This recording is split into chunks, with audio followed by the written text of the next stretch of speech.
Liam Paro picks up a victory over Subriel Matias. Absolute clinch fest, horrible refing, and a promoter that doesn't want to push for the rematch, just wants to push Paro against heavily promoted names. This right here is a epic shit show, and part of the reason why I'm really starting not to like the sport of boxing has nothing to do with the result of the fight itself, other than the fact that Paro was OP, not getting points taken away, freaking punching in the back of the head, an absolute 110% shit show clown. I've never seen such an absolute shit show from a referee in this regard. Uh, but credit to Paro for going in there and putting in work. But it wasn't anything special. It was really a gift from Eddie Hearn to Liam Paro to screw over Subriel Matias and for an opportunity for Eddie Hearn to duck a rematch. He's already stated there's no rematch clause. So it's facts, man. Yeah, yeah, yeah. It's absolute hilarious, absolute hilarious, bro.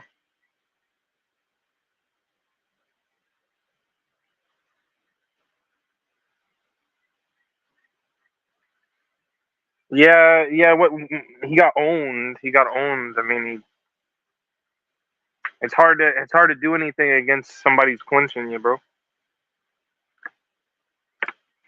I didn't say he was robbed.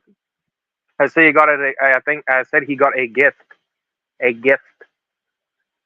I think I believe Paro got a gift. I didn't say he got a gift decision. He got a gift by not having to do a rematch against Subriel Matias. That's a gift. Eddie Hearn just said hours ago, just moments ago, like there's no rematch clause. So he's thinking about Ryan Garcia. He's thinking about big money names. He's not thinking that, bruh. You know what I'm saying, bruh? He don't want to replay that. He don't want to press replay on that button, bro. Because Matias will come and freaking ruin his boy.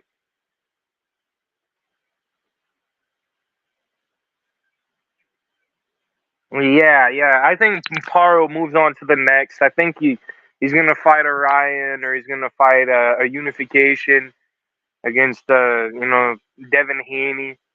I think he beats the fuck out of the paper WBC champion, who's still sucking up after a loss. I want to see Paro beat up on Devin Haney, and let's see what happens, bro.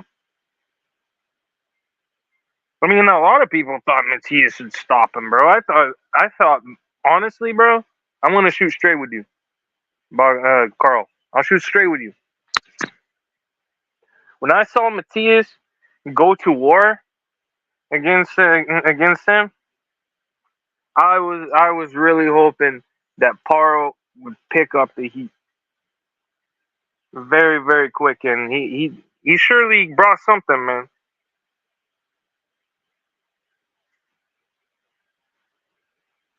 And Paro was a decent fighter, a very good fighter, but it's kind of sketchy how Eddie Hearn did this. But that I surely want to see a rematch. But the IBF is notorious for having championship fights. Yeah. The problem with the IBF and their championship fights, once you lose your belt, you're not getting shit. And like for example, name me one IBF champion, all right, who's lost their belt and had a rematch. There very seldomly does that happen for an individual title. You know what I mean? Like when it comes to IBF. And Caleb Plant beat Jose Euskadi.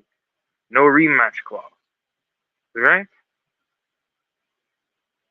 how many how many IBF champions have lost their wonderful belts just to find out there's nothing at the end? IBF hates them rematch clauses, bro. Be honest with you, uh, it's absolute shit, absolute shit. But I hope Liam Paro can definitely recess this whole entire situation, and get Eddie Hearn to find some decent fight because I don't want to see him fight in typical IBF bum bash fashion. You know, uh, trying to fight some freaking guy who's not even in the top, not even ranked as their next title defense. Paro is built for war. I don't want to see him in some absolute shit show. I want to see him in a war. I want to see him destroy Devin Haney or some shit, man. I'm sure he could.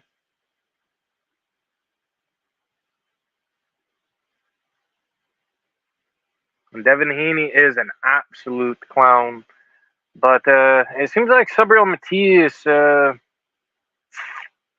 yeah, he let the clinching get to him. He let the rabbit punches get to him. He just. I'm really happy that Paro made it out without freaking sent to the morgue like Maxim Dadashev because that was my number one concern.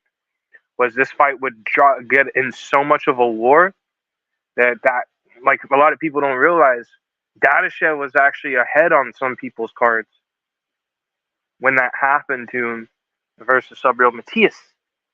So I was having that same worry over Paro, and Paro actually come out the other side as the victor.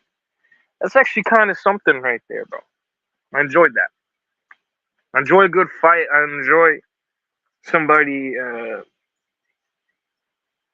know, topping even their own expectation. So and yeah, that I'd say that referee was a little too much on the letting them clinch. But other than that, in the shitty escapades with the rabbit punching, that fight was alright. It wasn't nowhere near. It was not anywhere near better than what Tank did to Frank Martin last night. I'll tell you that.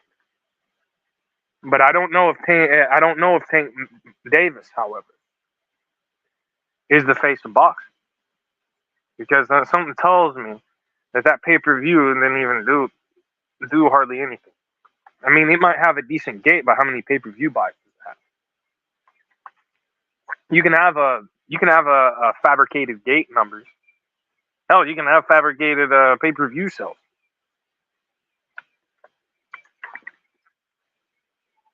But now that dynamic really switches. You know, at 140 things are shook up. 168 pounds, something shook up between Ryan Garcia and Caleb Plant at PBC card. Ryan Garcia was trolling Caleb Plant viciously on Facebook, and Caleb Plant warned him, if when I see you again, it's going down. And at this PBC card, bro, Ryan Garcia was up there freaking with that freaking shirt on, fanboying. I don't know if it was fanboying. He's just saying, I'm Tank's number one fan. In the back says, please rematch me. That was hilarious. But, the real entertaining part was when Ryan Garcia walked in the general direction of Caleb Plant.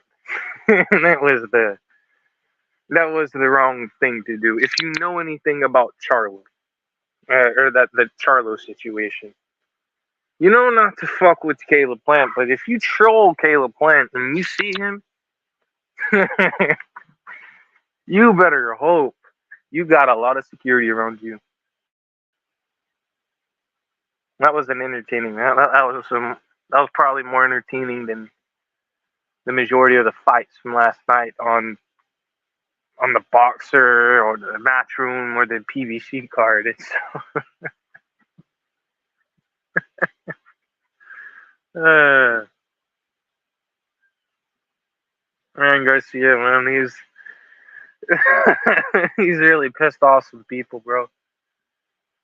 But I'm not gonna call him stupid. I'm not gonna call him stupid because I think he's defending himself. But he also said something about Caleb Plant, and said some things up there about his wife, who is of course Jordan Plant. Yeah, she works. She works on the mic. For PBC. You see her every fucking time, almost every fucking time the PBC goes on.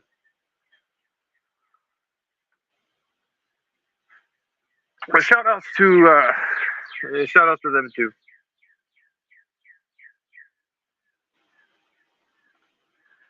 So on that, with all that being said, this is Token News Sports Media signing out.